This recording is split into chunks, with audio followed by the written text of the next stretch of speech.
বন্ধুরা, আজকের এই ব্লগ ভিডিওর মাধ্যমে আমি আমাদের ঘরের তরকারির সাজিটি আপনাদের কাছে দেখিয়ে দিই।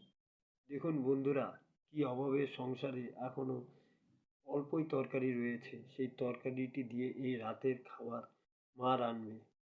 দেখুন সেই সাজির মধ্যে কি কি তরকারি রয়ে গেছে।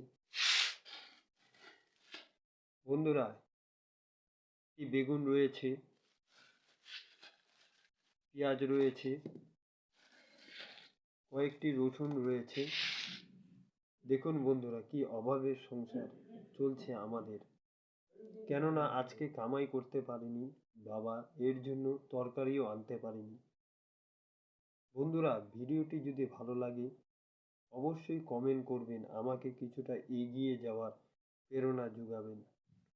নমস্কার বন্ধুরা, ভিডিওটি আর বড় করলাম না, এভাবে ছোট ছোট ভিডিও আপনাদের কাছে প্রতিনিয়ত আপলোড করব। নমস্কার বন্ধুরা, ভালো থাকবেন।